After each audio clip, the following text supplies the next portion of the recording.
자, 시작을 해보겠습니다. 자기 자신에 대한 믿음.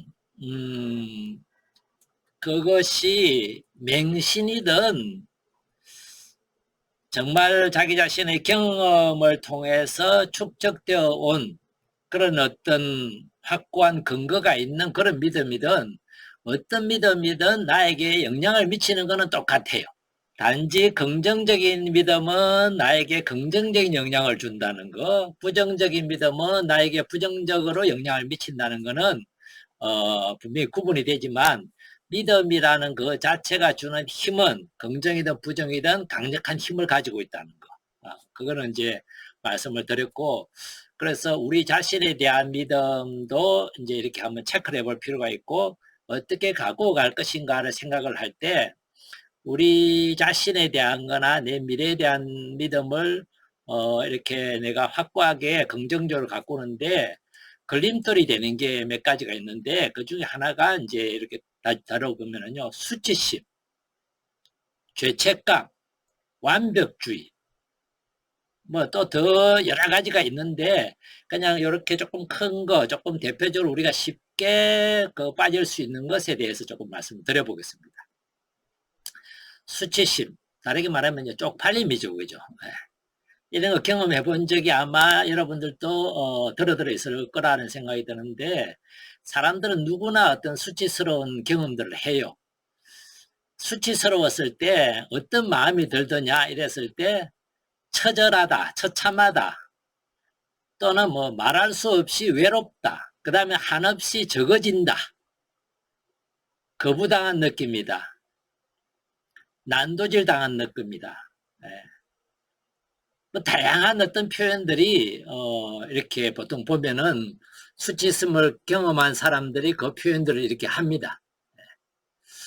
근데 이 수치심들이 생기는 걸 보면은 수치심은요, 사람들과의 관계에서 또 사람들과의 비교에서 또는 사람들 앞에서 그래요. 내가 누군가로부터 야단을 맞을 때 정말 좀 비참할 정도로 야단을 맞을 때, 혼자 야단 맞을 때와 누군가 앞에서 야단 맞을 때는 어때요? 사람들 앞에서 내가 누군가로부터 비난을 받을 때는 정말 더 이게 비참해져요. 그리고 사람들 앞에서 내가 이런 꼴을, 이런 모습을 보여준다는 것 자체가 내 존재와 관계가 되기 때문에 내 존재가 한없이 작아지고 한없이 뭐라 그럴까요? 이렇게 위축되고 자기 자신이 정말 변변찮은, 정말 못난 그런 어떤 느낌이 들어요. 그래서 다른 사람들 앞에서 자기 자신의 모습이 부정적으로 평가되거나 부정적으로 이렇게 보여지게 될 때 느끼는 감정을 우리는 수치심이라고 합니다. 이 수치스러울 때가 참 많죠. 그죠? 근데 이런 수치심이 보통 이제 발달 심리학이나 이런 걸 하는 분들의 얘기 들어보면은요, 아주 태어날 때부터 이거를 자기가 의식적으로 아니라 하더라도 경험을 하게 된다는 거예요.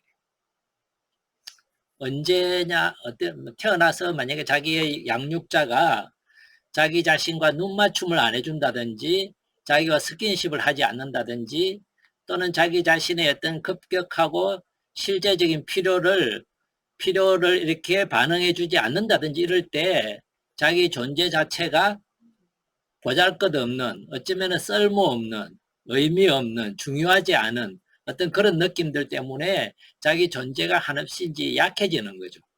거기에서부터 자기 자신에 대한 부정적인 믿음이 이렇게 이제 시작된다고 그럽니다. 자기 자신에 대한 부정적인 그 믿음이 시작되는 것이 뭐 그런 어릴 때부터 시작해서 살아오면서 끊임없이 우리가 경험할 때가 많은 거죠, 그죠? 동창회 나갔는데 다른 친구들은 다 덕덕거리고 살아가는데, 아니 학교에 다닐 때 내가 공부를 더 잘했는데 나보다 못한 놈이 더 잘 돼 있는 걸 보고 옆에 있는 친구가 아무 말 안 하면 다행인데, 야, 너 뭐하냐? 이렇게 물어보면은 쪽팔리는 거죠, 그죠? 그리고 자기 나름으로 또 수치스러운 걸 가지고 있을 수가 있습니다. 예를 들어서 우리나라에서는 지금 이제 점점 개인의 초점을 맞추는 경향이 강해지는데, 예전에는 거의 연대감이라는 게 가족 간의 연대감이 있기 때문에 아버지가 뭔가 부실하면은 그것이 누가 부실하다고 생각해요. 사람들은 자기 자신이 부실하다고 생각할 때가 참 많아요. 아버지가 예를 들어서 교도소에서 무슨 일로 교도소 생활을 했다 이러면은 전과자다 그러면은 그게 부끄러워서 아이들은 그거를 드러내기가 상당히 힘들어지죠. 자기가 창피해하고 사람들 앞에서. 그래서 이 수치심은요, 사람들 앞에 나서기를 꺼려하게 돼요. 당당하게 잘 못 나가게 합니다. 왜냐하면 자기 자신에 대해서 자기가 그런 수치스러운 사람이기 때문에 자신감이 장면이 이제 없는 거죠. 당당하기가 상당히 이제 어려워지는 거예요. 그래서 더 이상 사람들 속에서 나타나려고 하지도 않게 되고, 때로는 뭐냐 하면은요, 그런 것이 드러날까봐 사람들 만남도 이제 피하게 돼요. 피하게 되면은 피하는 자기 자신의 모습을 보면 또 어때요? 그런 자기 자신이 바보 같아가지고 또 스스로가 부끄러워져요. 이런 부끄러운 모습 때문에 혹시 얘기를 할 때도 그래요. 뭐 예를 들면 이게 있죠. 내가 나온 학교가 그렇게 자랑스러운 학교가 아니다고 내가 믿고 있으면, 스스로 이제 믿음이죠. 믿고 있으면은 내가 이게 부끄러워지는 거죠. 그 믿음 때문에 부끄러워지고, 그래서 이것이 드러날 만한 장소나 이걸 말해야 되는 상황에는 자기가 안 가고 싶어집니다. 피하게 돼요. 수치스러운 거는 기본적으로 감추고 싶어 하잖아요. 근데 내가 수치스러우면 어때요? 나를 감추고 싶은 거예요. 사람들 앞에서 안 드러내고 싶은 거죠. 그러니까 자꾸 자기가 스스로 이제 소외되거나 스스로 벽을 쌓거나 사람들과의 관계에서 어떤 말이 나올 것 같으면, 자기가 수치스러운 것을 말해야 되거나 드러내야 될 것이 있을 것 같으면 그걸 감춰야 되니까 긴장하게 되고 불안하게 되고 걱정스럽게 되고, 그래서 불안이나 걱정들이 점점 많아지게 되고, 그런 모임 자체가 이제 두려워지기 때문에 가지 않게 되는, 그래서 불안이나 두려움을, 긴장이나 걱정을 가중시키는 것 중에서 이 수치심이 큰 몫을 차지하게 됩니다. 이 수치심은 사람들 앞에서 내 존재에 대한 부정적인 믿음이라고 보면 되겠죠. 그죠? 그 다음에 죄책감은 뭐냐 하면은 존재에 대한 것이 아니라 사실은 어떤 행동, 내가 한 짓이 마음에 안 드는 거예요. 누구 마음에? 내 마음에. 누가 보든 안 보든 어떤 내가 이거는 잘못된 행동을 했다, 죄를 짓는 행동을 했다, 뭔가 부적절한 행동을 했다, 그런 어떤 모습이, 그런 어떤 말을 했다, 이런 게 있으면은 후회스러워지고 자기 스스로 자기에 대해서 이건 나답지 못하다는 생각을 하게 되면서 자기 존재와 연결을 시키게 돼요. 구체적으로 잘못은 한 행동인데, 어떤 구체적인 한 선택인데, 그것이 자기 존재와 연결이 되면은 또 뭘로 변할까요? 죄책감이. 수치심으로 바뀌어요. 완벽주의는 어떨 것 같아요? 이론적으로는 사람이 완벽하지 않다는 걸 알아요. 머리는 아는데 자기 마음 깊은 곳에 하나의 믿음이 있어요. 어떤 믿음? 완벽하지 않으면은 내가 사람들로부터 인정받지 못하거나 사람들로부터 거절당할 것이라는 믿음이 있으면은, 그리고 이런 경험을 어릴 때 했다면, 어떤 때 이런 경험이 되는 거죠? 뭔가 하나 잘못하면은 잘못할 때마다 야단 맞는 경험을 하면 어떨 것 같아요? 야단이라는 것은 아이의 입장에서는 거절입니다. 너 존재 자체가 나한테 내 마음에 들지 않아라는 뜻이죠. 그런 거절의 경험을 자그마한 실수든 어떤 것이든 이렇게 지적을 받거나 거기에 대해서 문제 제기를 이렇게 받는 경험을 할 때마다 느끼는 건 뭘까요? 완벽해야 되는구나 하는 거죠. 완벽하지 못하면은 나는 거절당하거나 사람들로부터 인정받거나 사랑받지 못할 것이야 하는 것이 내 마음의 믿음으로 형성이 되면 어떨 것 같아요? 머리로는 내가 완벽할 수 없다 하는 거 알지만 내 마음 안에는 그 믿음은 끊임없이 나를 완벽하도록 몰아갑니다. 그래서 어떤 실패나 거절을 받아들이기가 상당히 어려워지는 거죠. 실패했다는 것은, 거절당한다는 것은 내가 완벽하지 못하다는 구체적인 하나의 근거가 되는 거죠. 그럼 자기 안에는 그 믿음과 충돌이 되잖아요. 그런 자기 자신을 자기가 받아들이기는 상당히 어려워지는 거예요. 그게 결국은 또 뭘로 갈까요? 수치심으로 가고 자기 자신에 대한 불신으로 가는 거죠. 이런 나를 내가 믿을 수가 없고, 이런 내가 하는 어떤 일들을 내가 믿을 수도 없을 뿐만 아니라, 이런 내가 헤쳐가야 될 미래에 대해서도 내가 훨씬 더 불안해지고 훨씬 더 걱정이 되는 거죠. 그래서 수치심이나 죄책감이나 완벽주의는 사실 누구나가 다 조금씩은 가지고 있는데 일반적으로 조금씩은 가지고 있는 이 수치심이나 죄책감이나 완벽주의는 우리를 좀 더 성장하도록 노력하게 하는 동기가 된다는 점에서는 긍정적인 거예요. 근데 뭐든 지나치면은 이게 이제 독이 되는데 이게 많아지면은 우리한테 뭘까요?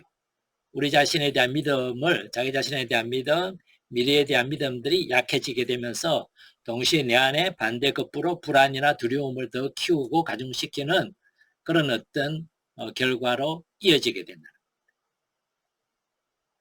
그러면 이 수치심이나 죄책감이나 완벽주의를 어떻게 극복하면 좋을까요?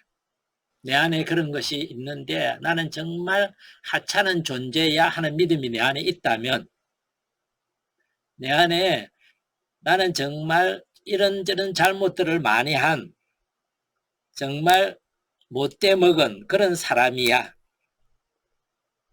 또는 나는 이런 것도 실패하고 저런 것도 사람들로부터 뭔가 요청을 했는데 거절당하고 하는 걸로 보면은 나는 정말 형편없는 사람이야. 이런 믿음이 내 안에 있다면은 스스로에게 한번 질문해 보세요. 그래서 그래서 웃자라고.